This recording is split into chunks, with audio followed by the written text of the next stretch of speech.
How many lies must we tell?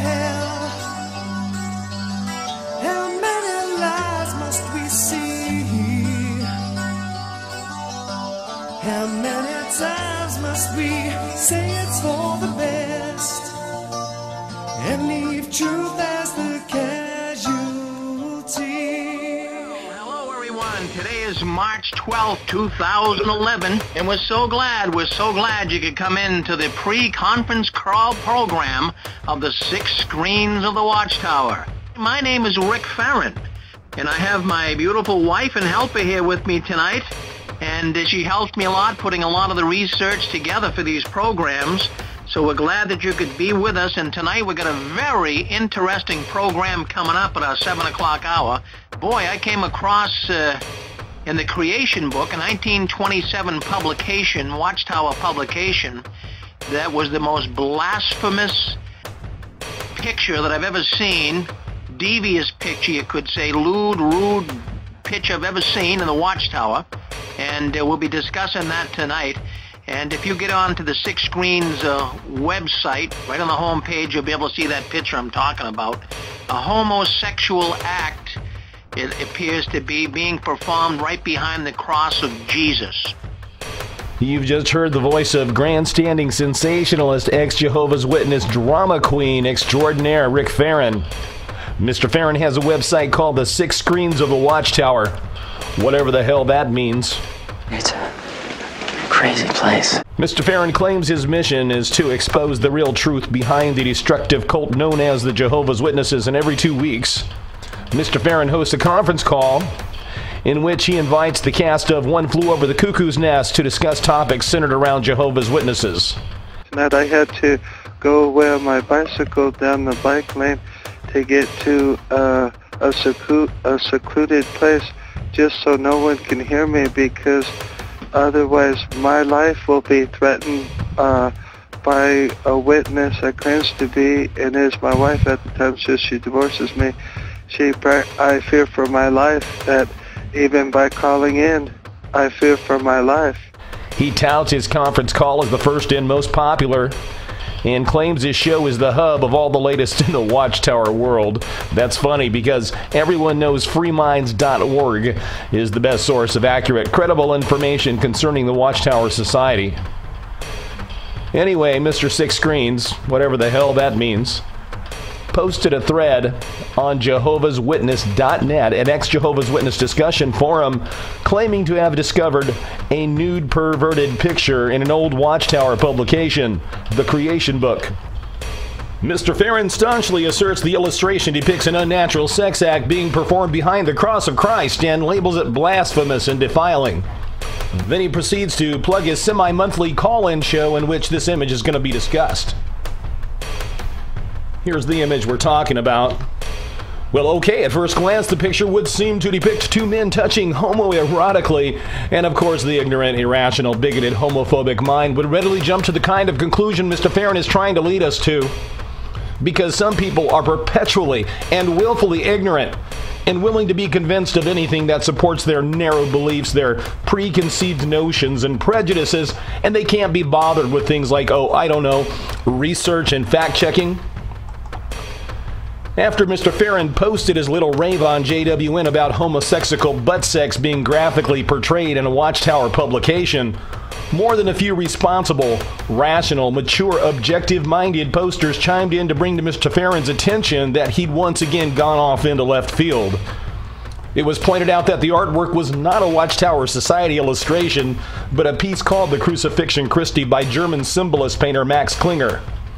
It was suggested, too, that it would be far more reasonable to conclude that the 2 nude figures behind the cross of Christ were not engaging in any kind of sex act whatsoever, but were more likely criminals or slaves, and the only erections they were party to were the raising of the crosses. If Mr. Fearon had an ounce of honesty and integrity, he would have walked it back and killed the story. End of story. Well, Rick simply ignored the voices of reason and did not respond to the postings on his own thread on JWN for 5 days, and when he finally did, it was to announce he had posted the 6 Screens conference call on his website, inviting us to hear what the callers, a group of equally ignorant sycophants, thought about the nude picture. I mean, that's like Alex Jones having Charlie Sheen call in, then asking him if he agrees 9/11 was an inside job. Mr. Fearon had already erroneously suggested to those calling in that the picture was perverted and blasphemous, and attributed nefarious motives to the Watchtower Society for putting it in there. A very perverted, blasphemous picture. Boy, I came across in the Creation book, a 1927 publication, Watchtower publication, that was the most blasphemous picture that I've ever seen. Devious picture, you could say, lewd, rude picture I've ever seen in the Watchtower. A homosexual act, it appears to be, being performed right behind the cross of Jesus. But what really disturbed me is what was going on behind the cross, and behind him are two naked men, and one man is right up against the backside of the other man, and it does appear to be a sexual act taking place behind the cross. Indeed, if that is the case, that is blasphemous. So, has anyone on there? Has anyone seen the picture? Maybe you want to comment. Have you been on the website? You see the picture? As I listened to the call-in show, one thing became painfully obvious. Some of these people haven't taken their medication. Am I reading more into that picture, though, Joe, than I should? Oh, not there, you're not. That's for sure. We're talking about a picture, at least from the way I see it, of a sexual act taking place behind the cross of Jesus. Did they practice homosexuality back then? I heard something about that with the Illuminati, that they have to do sex to get in there. I think that's Russell. Well, just look at the picture there.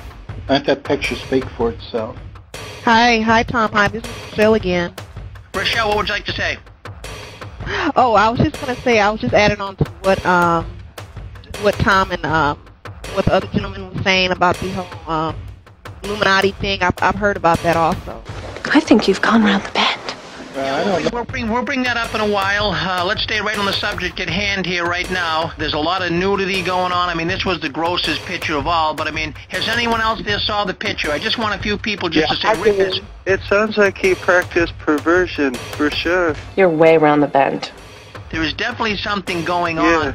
The only conclusion I can draw when you see all of this nudity and male butts and what have you, something was perverted. Rutherford obviously had some problems with this. Hey, Richard here. I got a comment.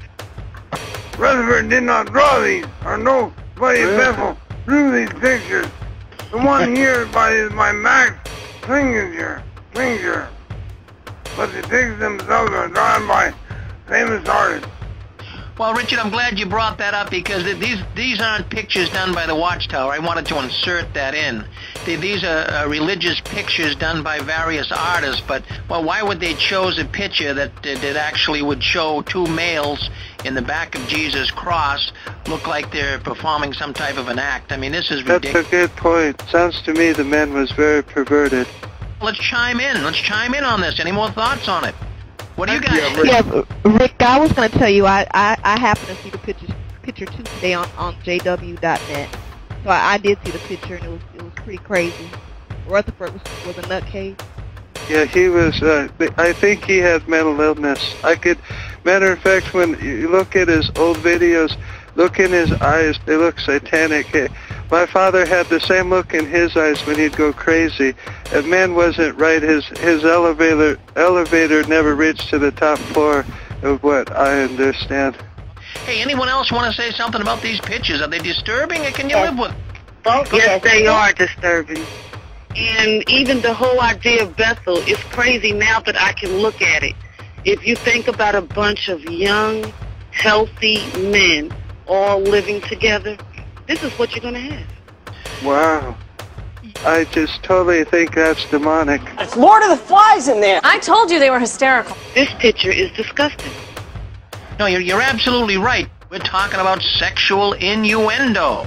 And is it indeed there? Well, I think it is. I think there was something going on in the minds of Rutherford and his cohorts back then that was a little disturbing and perverted. What do you think?